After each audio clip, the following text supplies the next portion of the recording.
Okay. Welcome, everyone. My name is Dr. Jackie Jacob, and I am one of 2 poultry specialists here at the University of Kentucky. I specialize in small and backyard flocks and alternative poultry production, as well as youth programming for poultry. I also, as part of my job, am the coordinator for the Small and Backyard Flocks Community of Practice on e-extension, which is the electronic version of the National Cooperative Extension Service. We have a group dedicated to getting information and help out for small and backyard poultry owners. And as part of that, I coordinate our monthly webinars on a variety of different topics. We've been doing it for several years. All our webinars are recorded, and the recordings are available online for anyone who would like to see them. So there is a whole long list of ones that we've done in the past, and we have some that are still coming up. So I will put those into the chat box once we get started so that you can find those if you're interested.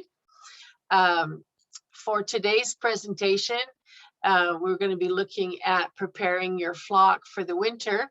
Colleen Carlson from Minnesota, where you get nice cold weather, is going to be doing the presentation today.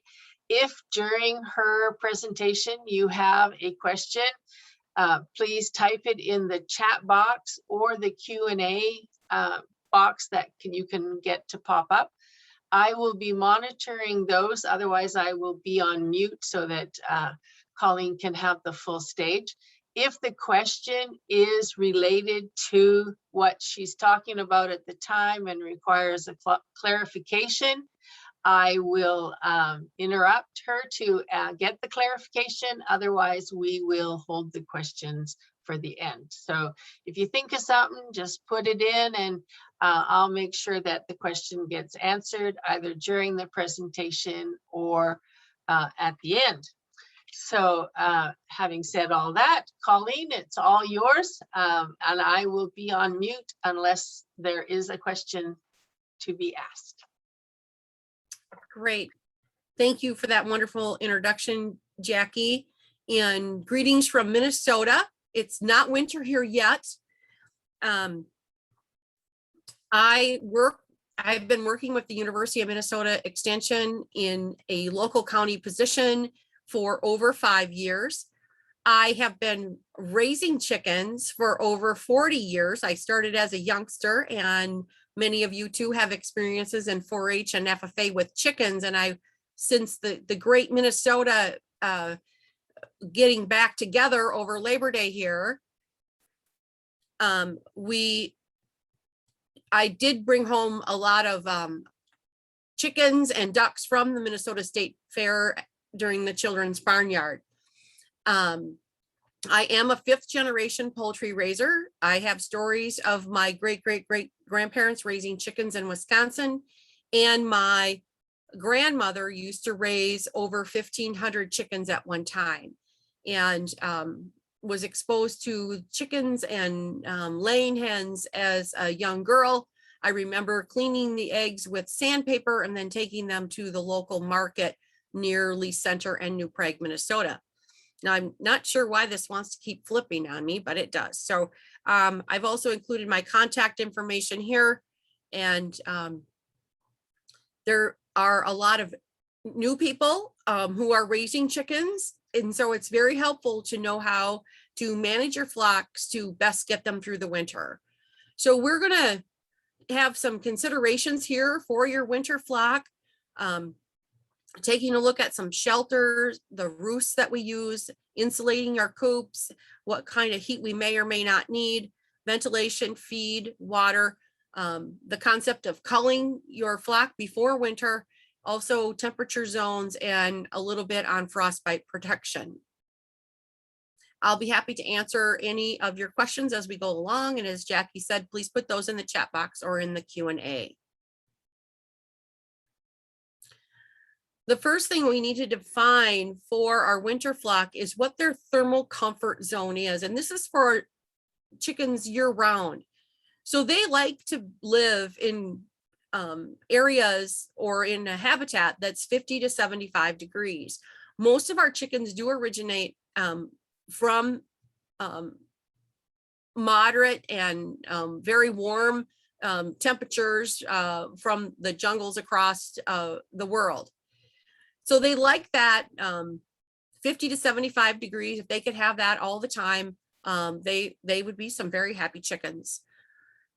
At temperatures above 75 degrees, the birds begin to work to dissipate the heat. I'm not sure what's going on with my computer here. And they pant and they spread out and they want to be cool. They don't sweat like human beings do. So they pant to get rid to control their temperature. And at below 50 degrees, the birds begin to burn energy to keep warm. So they need some extra feed at that point. Chickens can tolerate cold weather, much like our birds, native birds, but they don't like being cold and wet. And winter temperatures can be stressful to birds. But there's no reason for them not to be out in severely cold weather where they can suffer from frostbite and on their feet and comb. So they do adapt well, but with temperature extremes, we need to be a little bit careful in how we manage our flocks. Colleen, the slides are not moving. Are they supposed to be? Yes. We're still on the first slide. And I'm on number 4, and I don't know why it's hopping.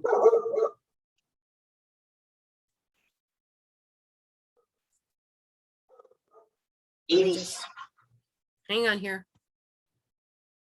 It says it paused for some reason.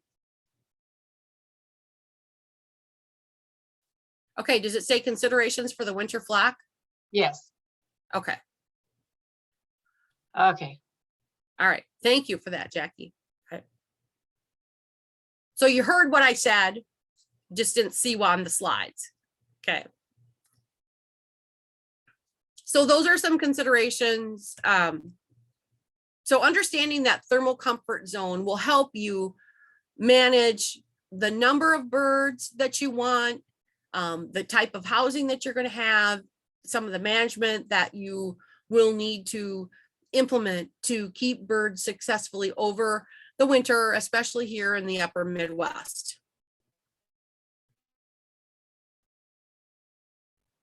So here we go. So the first thing is what kinds of select a breed that will do well in winter weather. Oftentimes that is a dual purpose breed, a standard chicken. Sometimes many people have been successful in keeping bantams over the winter too, but choose a dual purpose breed that's also grown for its meat, but also for its egg laying capacity. And they include Buff Orpingtons, Barred Rocks, Cochins, Black Australops, Rhode Island Red, Dominiques, Wyandottes, Brahmas, and speckled Sussex, plus many more. And I would encourage you to look at your breed catalogs that come from hatcheries, and also the Standard of Perfection, which is a book that's available at a lot of county extension offices, but it's also a great investment if you are serious about raising poultry. So select a breed that will do well, a little heavier breed that is feed efficient, but can continue to lay throughout the winter. It may be early in some areas, but it is time to cull your flock. And by doing this, we reduce the amount of feed that we're going to be needed. And also we select birds that we think will do well over winter. So look at the age of your chickens. How long have they been around? Are they still actively laying eggs? You may want to take a look at your chickens lift them up, see how much they weigh. Are they lightweight for some reason? Are they the smaller ones of the flock? You may want to consider culling them, and especially if they have low body weight, because they're not going to go into this season with enough meat on their bones, enough fat to get them through the winter without special care. And I know many people keep chickens for many, many years, up to 8 to 10 years. And they're doing it right. If they can keep them living through the winter, they're taking proper care of them. And I apologize, I do have a summer cold.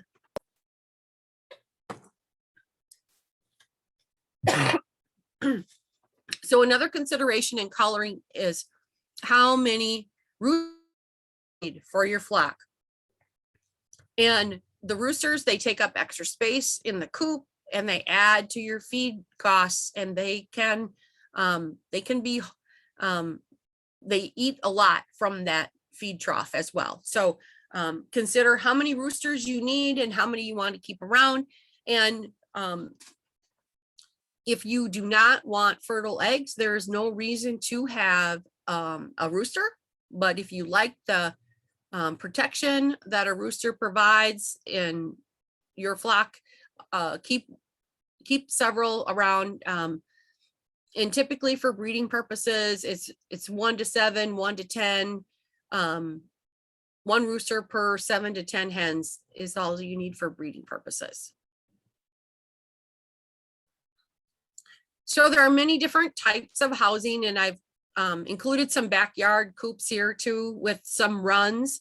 The two on the right and the left are for smaller flocks of 3 to 6 birds that provide an adequate amount of space. And then the larger coop in the middle, and we'll talk about that too, about a 10 by 10 or 8 by 10 can keep 20 to 30 chickens comfortably over the winter, as long as you provide adequate space and a run for them.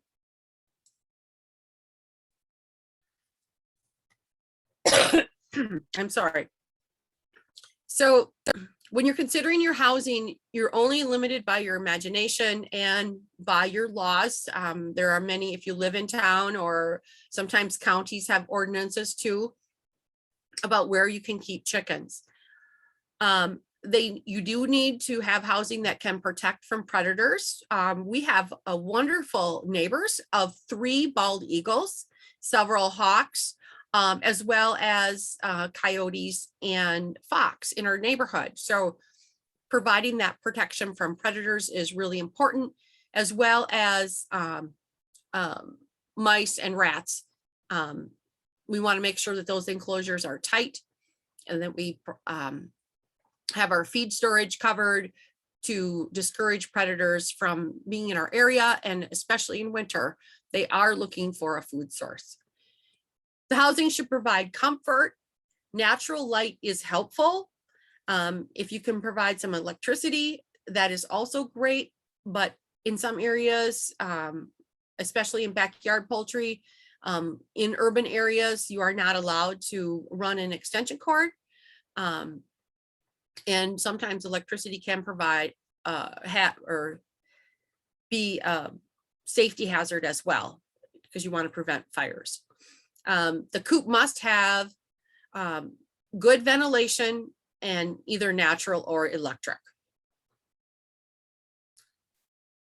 So when we talk about winter flock management, we must also talk about year-round flock management in how and where our chicken coops are located.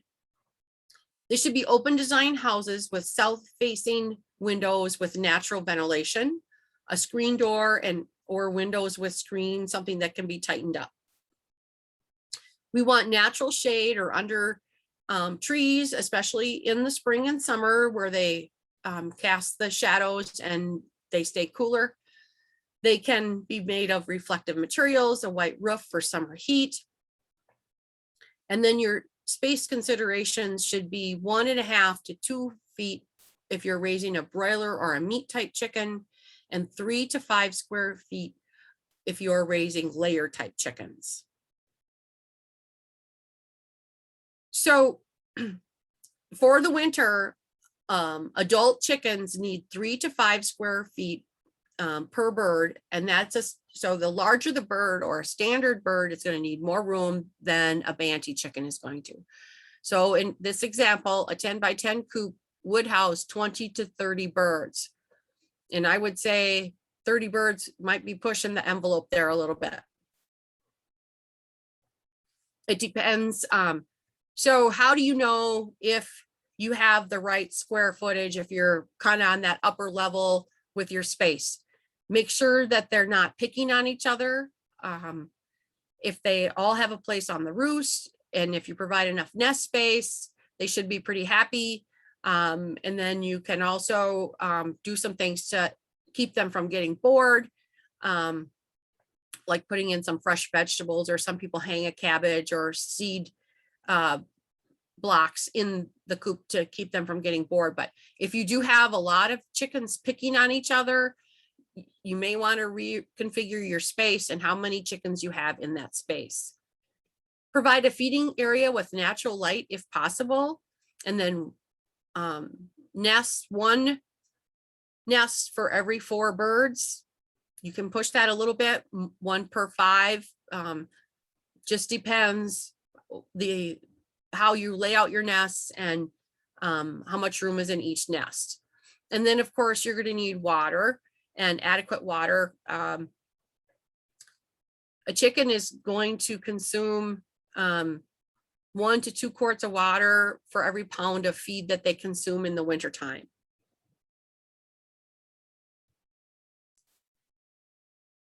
Your roosts need to be elevated and allow 9 inches per bird, and that's for a standard bird. So if you're raising smaller breeds, or if you have an extremely large breed, you need to allow more space on the roost for them. You can use a 1x4 board so that the feet can get underneath them, because they'll fluff their feathers and they'll keep their feet warm.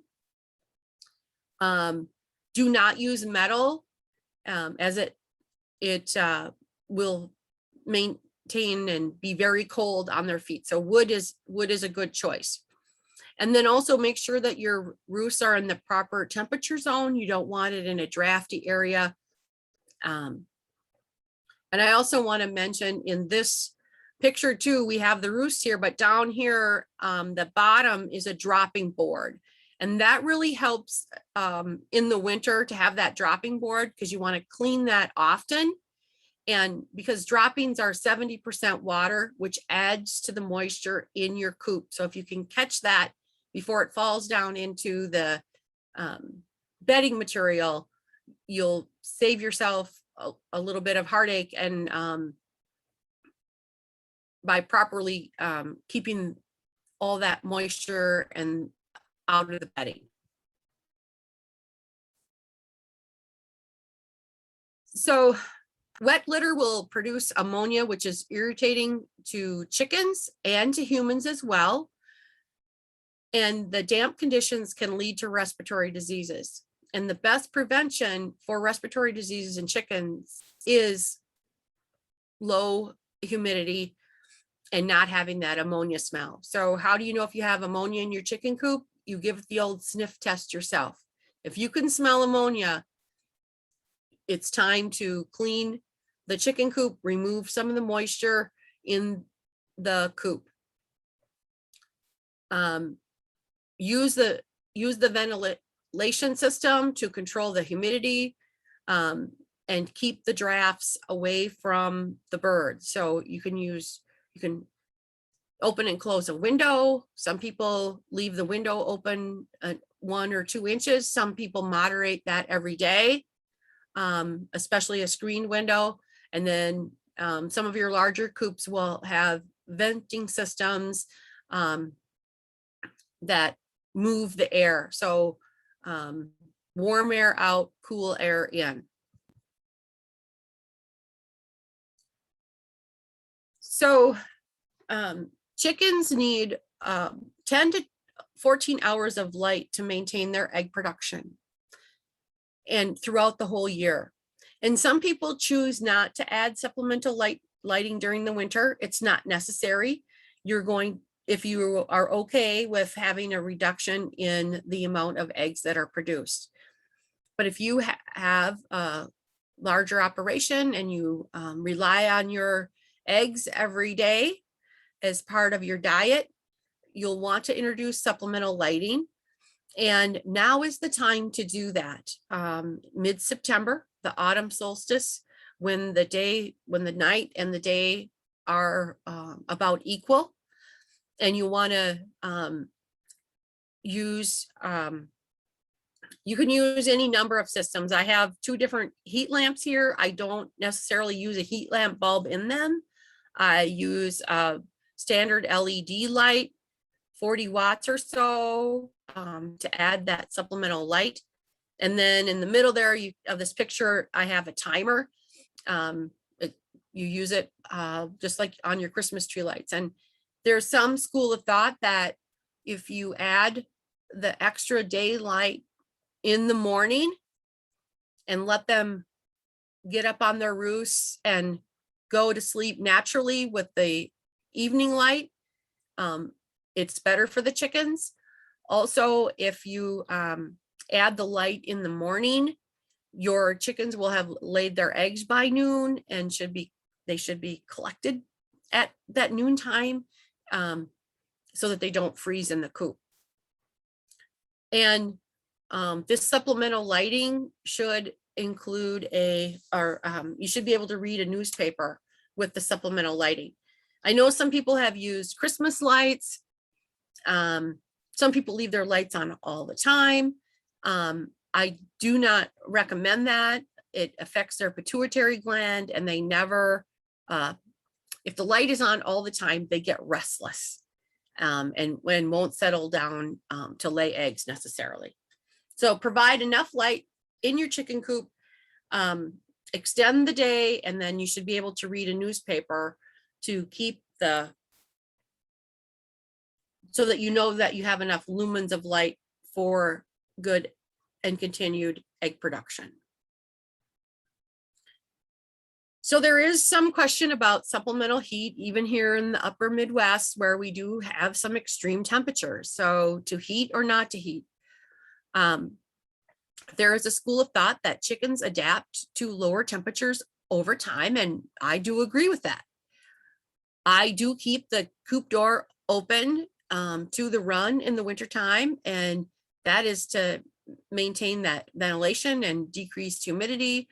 But in doing that, I also provide an area clear of snow, either providing straw on the bottom of the run or a pallet that is free from snow so that they can go outside without standing in the snow. I think that's really important to prevent frostbite. They're not, and we'll address this a little bit later, they're going to do some scratching, but they're not going to do enough scratching to get enough grit. But they want to be outside and they want to be active. And just like us, when we exercise, we also provide some heat to our bodies too. So when to heat?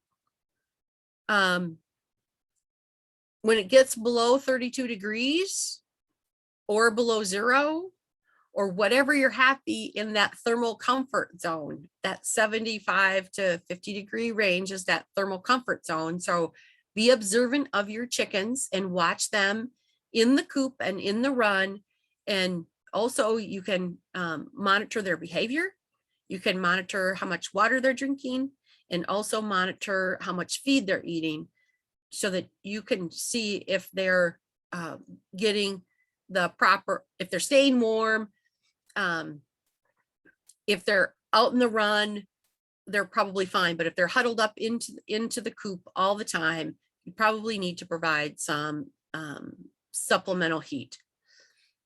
And you can do that with a heat lamp. You can add, use a heat lamp bulb. And there again too, you can, if the temperature dips at night, you can set up another timer so that the heat goes on in the evening. And if you do that, then you'll want to use an infrared bulb and not a bright light. So that, And then watch for sudden drops in temperature, but also be prepared for an extended power outage. And then you have to move the chicks or the chickens, and you'll want to keep them warm. So it's each individual person's decision about if they want to add supplemental heat and then when they want to add it. And if you do get that power outage and your chickens haven't acclimated to colder temperatures, you may lose a few to freezing. One way that you can help regulate the temperature, and I've done this for several years now, is a deep bedded pack where you add 4 to 6 wood chips or straw to your coop. And you can see here in this picture, I've used some straw. I do use, there's a board in the front of that water and feeder, and I call it a kickboard, and keeps the door free of buildup so that you can still get in and out of the coop and swing the door open. They will scratch, and some of their bedding will get over the top of that board, but not enough that one morning you go out there and you can't get into the chicken coop because they've piled the door full of bedding. And a lot of people also make sure that their door swings out as opposed to into the coop. And this is another example of deep bedded pack. This was what was left this spring. And in this case, I use medium flake or large flake wood chips. That also works well. The idea here too is, even though that some of the chicken manure will fall into this bedding, the chickens will get down there and they'll scratch it and they'll move the manure to the bottom layer. And you'll want to clean the coop often to control the moisture. And as I mentioned before, you'll want to do that smell test. If you smell ammonia, it's time to take out some of the heavier manured areas and add more straw or bedding to the bed pack. And then when you clean that all out, it also makes a fine compost for your garden the following year after it's had time to properly compost. So another consideration in our winter flock is feeding. In the winter, you want to provide a protein and a balanced nutrition diet, and their consumption could increase up to 25%. So be prepared for that, but just your basic egg layer mash at 16 to 18% protein will be adequate to keep them laying throughout the winter and keep them healthy. In the winter, it's also important to offer free choice grit to grind their food into a digestible size. And that is shown here kind of in that red material. That's the grit there, because they can't get out into the run and scratch and pick up stones. And you can either offer this as free choice, you can sprinkle it on top of their feed, as well as free choice oyster shells for strong eggshells. And that's the white material there in the pan. And there again too, you can sprinkle that over the top of the feed as well.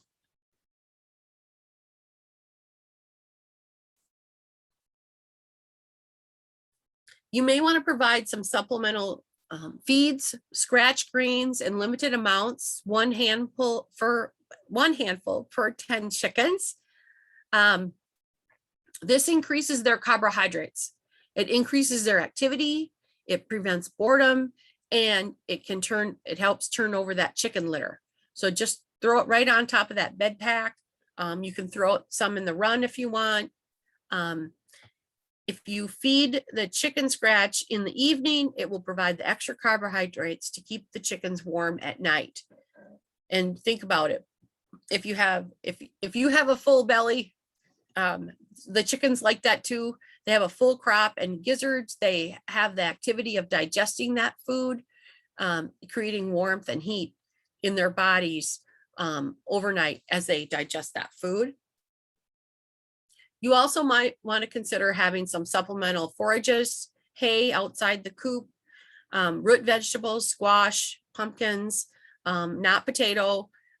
Some people hang a cabbage in the coop in the winter to keep them from getting bored, or as I said earlier too, a seed pack. Use seeds or seed blocks as well. And we've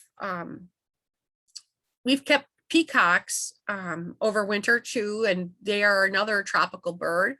And we've supplemented them with safflower seeds and sunflower seeds for the higher oil content and extra carbohydrates.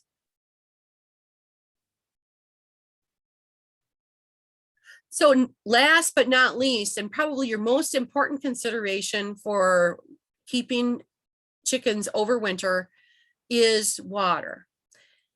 It is necessary. Don't rely on snow.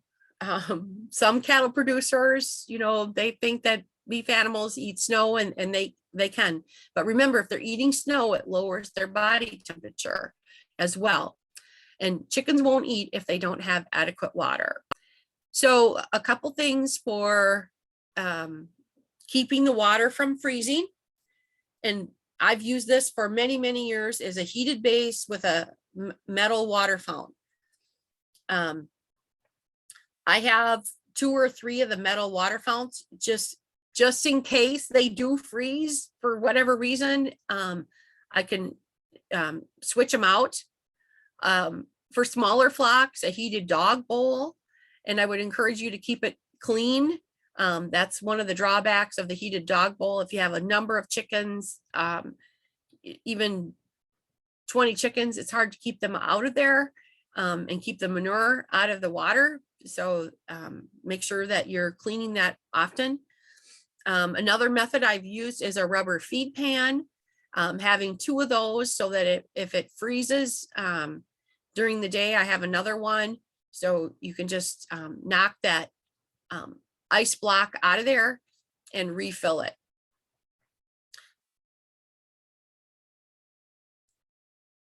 You can use a bucket with a thermal cube in it. It turns on at 35 degrees and stays on until the temperature returns to 45 degrees, and you can get that at your local farm store. You could use a heat tape. You can bring in your water at night. You could feed or water them twice a day, making sure that you're providing enough water each time so that there's enough water for all of the chickens to drink.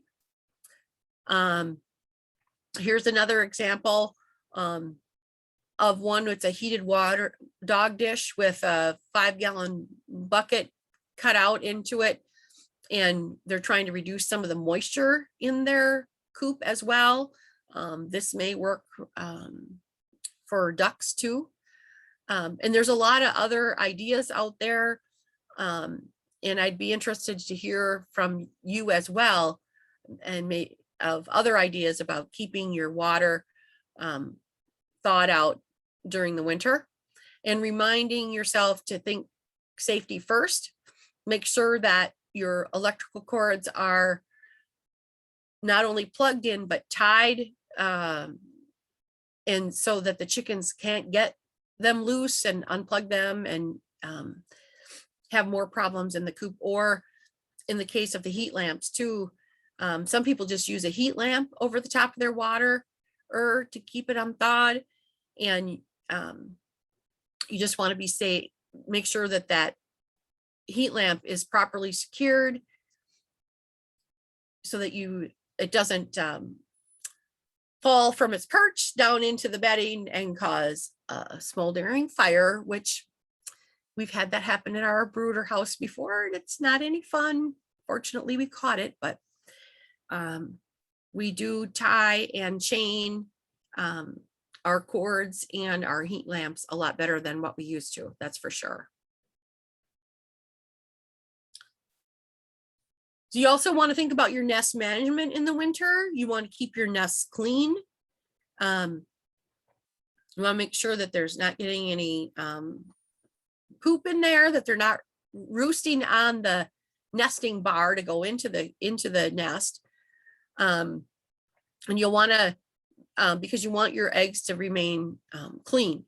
So pick up your eggs as soon as feasible.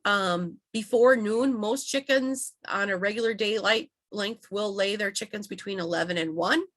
And I know I got an afternoon layer. She lays about 3 o'clock in the afternoon, but that's how it goes. And just remember that the temperature of an egg that's laid is 109 degrees. So if it's 40 degrees in your coop, it's going to cool off pretty fast. It shouldn't freeze though, unless it gets below 32 degrees, and that the chicken eggs are made up largely of water. So should you consume eggs that are frozen and cracked? And there is a lot of risk for foodborne illnesses if you choose to do that. Some people will bring them into the house and they'll boil them and they'll feed them to cats and dogs, other animals in the house, so that they don't go to complete waste. But best management practice would be to discard your frozen and cracked eggs. So another thing that we need to be watchful for is frostbite. And this kind of goes back to the ventilation slide. If there's too much humidity in your coop, too much moisture buildup, if you can smell that ammonia, you need to adjust your ventilation. Some smaller flocks will put Vaseline on the combs. And here we have a picture of a rooster with a frozen comb. And then also someone created they lost their toes, so they created a 3D foot for this particular chicken. Another thing to consider is chickens with rose combs or smaller combs, so they're not as susceptible to the humidity and getting frostbite. So prepare your coop for between now, the autumn solstice, and the first freeze. And you'll want to keep additional supplies on hand if the power goes out, waters and light bulbs. You want to watch your relative humidity and follow best management practices when it comes to feed and water. So feed them a good diet, use some supplemental carbohydrates if necessary, and make sure that you provide good, clean water several times a day if you're having problems with your waters freezing out.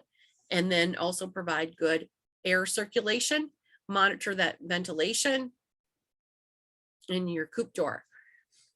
So for winter flock well-being, we want to make sure that they have adequate space and good ventilation, sufficient lighting, appropriate sanitation measures, cleaning often, using a dropping board if we can, protect them from the weather. I know some people even wrap their runs in plastic. I've never done that, but some people do it.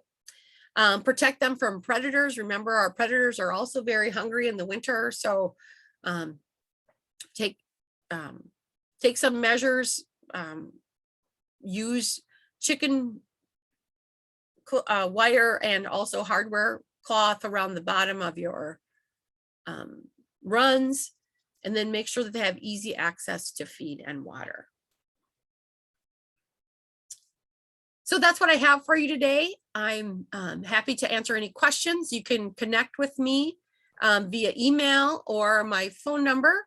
And I don't, Jackie or Wayne, if you can put that in the chat box, that would be great. You can also connect with the University of Minnesota Extension at our poultry, small scale poultry, and on our Facebook page. And my colleague Abby Noy does a great job of keeping that Facebook page going. We have a few questions. Would you recommend PVC for winter roosts? They would like something that they could easily disinfect. I think it would be too slippery. It'd have to be a flat piece of PVC, not a round one. I just don't think, do you think, I don't think they could hang on to it. I've seen Uh, it used, do- but I think it do you- would get cold too. Yeah, it would, It would get colder than then lumber. wood. Yeah. And you can't, And and you can try it and see, which, and then observe which roosts they're going up onto. okay, and 3 times this person is asked, in the winter when my chickens have a cough, can they treat them? And they've tried different names, but I assume they mean Tylosin. Mhm. They've called it Tylodox, Rylodose, Tylodose. And I really haven't had respiratory issues, but I would recommend that you consult with a vet and veterinarian and see what they would recommend for your flock. And then also if they're having continuous respiratory diseases, take a look at what that ventilation does look like and what your where there's water issues. If it's if your water is leaking, try to control that and then also improve your ventilation. Yeah, anytime there's a change in seasons, there's going to be coughing. It just happens just like us. Yeah, just like me. You don't necessarily need to medicate. The problem is that there's not a lot of veterinarians around that will deal with small flocks, so it's kind of hard for them to ask. But anything that you use should be labeled for poultry and follow the instructions. So if it says to not give it to laying hens, that means you can't eat the eggs if you give them to your laying hen. So follow the labels, follow instructions, that kind of thing. Can one use a radiator heater as well? I've seen those electric ones that you can put in. Yeah, and they seem to be really popular, and like on some blog posts and some Facebook forums, there are people that swear by them and they really like them. And I think maybe, for a smaller flock where, 6 to 8 chickens or, 3 to 4, it might be helpful. But just remember, they become reliant on that then too. And I would say monitor at what temperature you're using that. Is there still time to add condition to the chickens before we get to winter? Yes. Yep. And we I think one thing you could do to add condition to chickens is separate the ones that aren't quite where you want them from the ones that are, because you've got that boss chicken that might be keeping some of those other chickens away from the feed. Look at how your feed is arranged and make sure that you have enough feeding space for all the chickens. You could increase their protein to improve their condition. And just, and think about what was the source of your chicken. If they were from an NPIP approved hatchery or breeder, or if they were backyard free chickens, because genetics does play a big role in chicken condition and how well the size of the chickens. So you have time yet. We have about 30 days here in Minnesota before our average first frost is around October the 11th. And I guess that would be my main suggestion, is to separate the smaller ones from the bigger ones and make sure that they have enough clean water. If they don't get clean water, they're not going to eat. And then just give them adequate feed and make sure that the feed source is where they can reach it and see what you can do in the next 4 to 6 weeks. And if they don't improve, then you have some decisions to make. Is there a temperature below which we should keep our birds in their nesting box? I've never heard of keeping them in the nesting box before. I wonder if they have some chickens that are going broody on them, or if they're in a heavy molt. Because if they sit, if they sit for 21 days with, they'll still get out and eat, but not enough. I would not let my chickens go broody in a Midwest winter. Unless they're breeding, unless they're breeding chickens, and then that's a whole nother ball of wax and a different management style. But typically here they'll take the eggs and put them in an incubator instead of letting the hen sit on them for hatching purposes. Right, they're low hatch in the winter.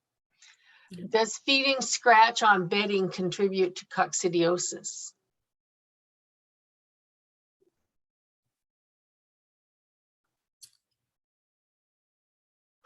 That would depend on the condition of the bedding material.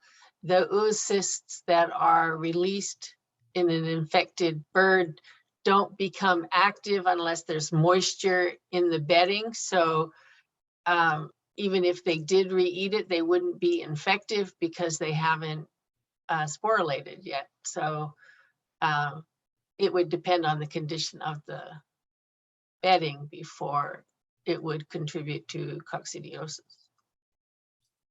Thank you, Jackie. That was, yes, host, vector.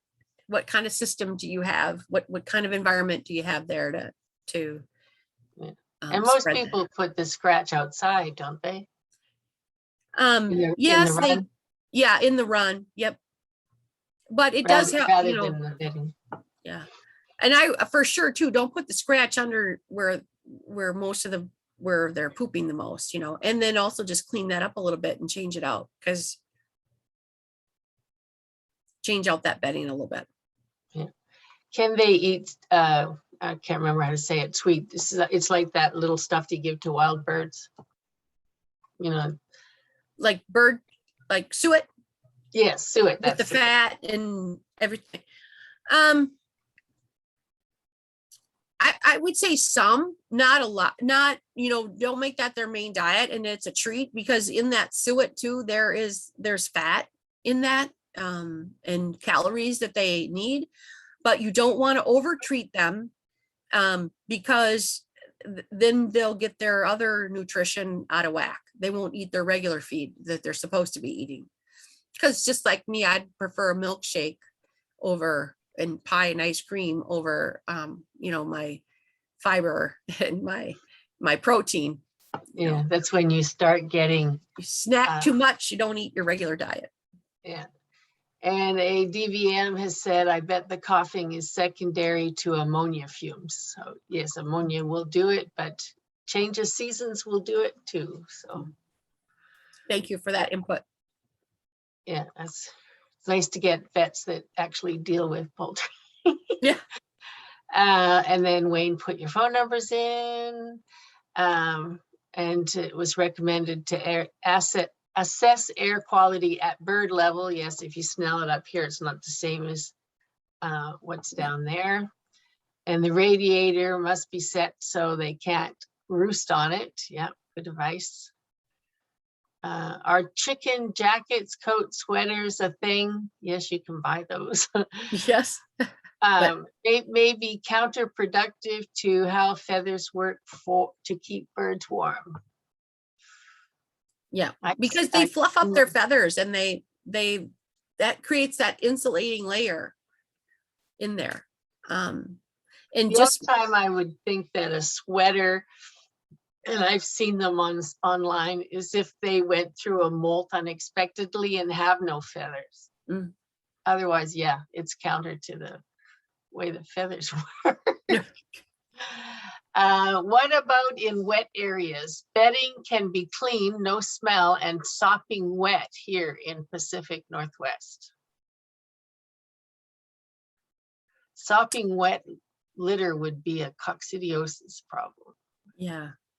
Yeah. And figure out the source of that water. If, you know,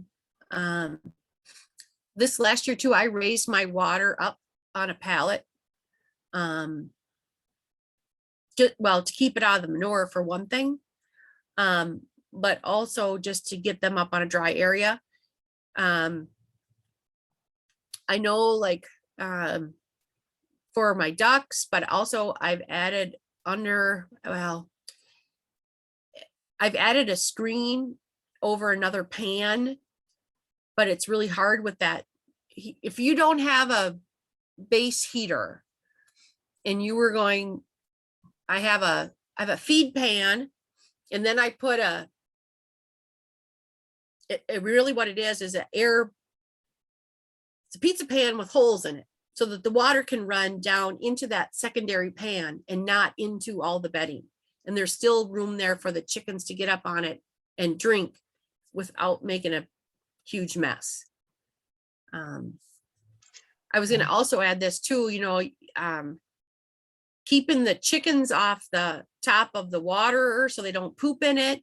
And also the feed, you can take a funnel and tip it upside down, the cone shape, attach it temporarily so that they won't roost on the top of the feeder or the water to keep the manure out of the feed and water. They had follow-up comments. We lock them in most of the time when it rains for over 5 days. The guineas drag water in worse than the chickens, and 30+ days of pouring rain makes a mess. Yes, but if your litter is wet, sopping wet, that's a problem. Yeah, you got to do something about that. Yeah, and there's where I might include some electricity and add some heat to dry it out, to dry out the air a little bit.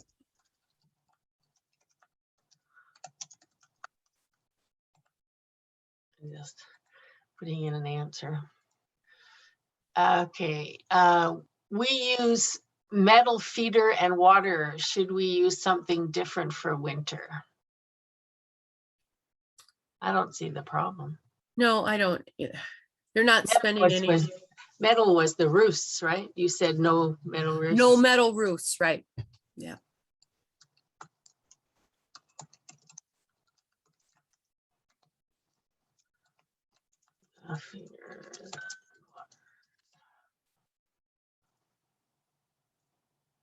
Okay, I don't see any more questions in the Q&A. And I don't see any more questions in the chat box. Any last minute questions?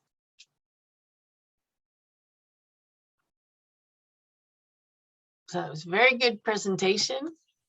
There's some good contacts there for you to check it out. And I put some in the chat box for specifically for national extension questions. Oh, we have one more. Oh, thank you very much, she said. Yes, so that was very good. Do you have something else you want to say? No, just thanks for having me, and please send your questions our way. And I know it's hard to get good information about raising chickens, and you know, your local co-op feed store can be very helpful, as well as your local county extension educators as well. Right.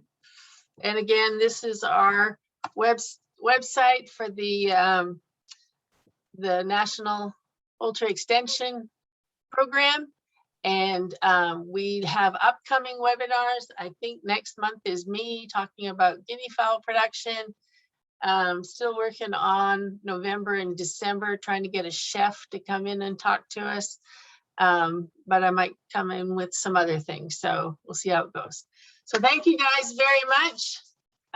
And hopefully we'll see you next month. So thank you, everyone. Colleen. Stop my recording.